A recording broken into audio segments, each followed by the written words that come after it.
This is insane. I learned that Emmanuel Macron has hired a crisis PR firm in the United States. And this crisis PR firm has connections at TikTok. In one day, all 4 of the Becoming Brigitte clips that we cut on TikTok were hit with strikes, and my account is now facing a ban. Okay, this all happened last week. It's been insane. And we are dealing with this. And I think the best answer to this would be for people to go watch the series, to watch every series that we do.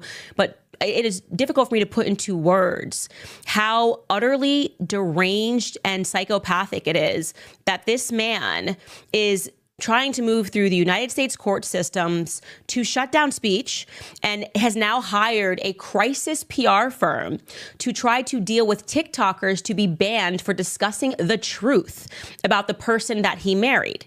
Okay. He was never going to bring this court case into the public, into Tennessee. I have dared him many times to do this because I told no lies. Okay. I told no lies throughout that series. So his best solution is to hit content makers on TikTok and to try to get us banned for speech. This is, I hope, for everybody on both sides of the political aisle, an understanding for you of why speech is so important, because they can get you fired up and they can get you to hate one person, whether that's Trump, whether that's Biden, whether that's Kamala.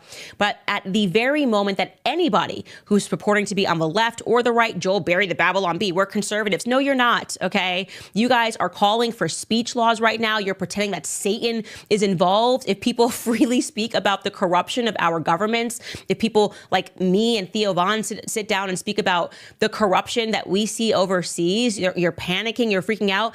These people are the greatest threat to our freedoms, because it means that they believe that we should only trust the experts. And what happens when we learn that the experts are corrupt? What happens when we learn that the experts are perverts? What happens when we learn that the experts are actually corrupted and taking money and doing deals to enslave the rest of us, to enslave the rest of humanity, globalist deals? For those of you who watch the Becoming Brigitte series, it's terrifying how power can exist at the very top and they can go after journalists. We can't have that happen in America. So a threat to the speech of Ian Carroll, Joe Rogan, Theo Von, Candace, give me a person on the left who's being taken down for saying something, even if I don't like them.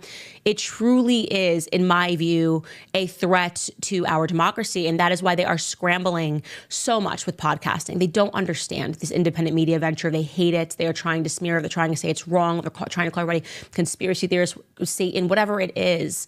And I want to draw your attention to that, because what Emmanuel Macron is doing is, it's just, there's no other way to describe it other than psychopathic. And there's more that I haven't even told you guys. And I'm telling you, it's getting me to the point that I want to do a second series on Emmanuel Macron, because I will not tolerate this. I think it's completely ridiculous.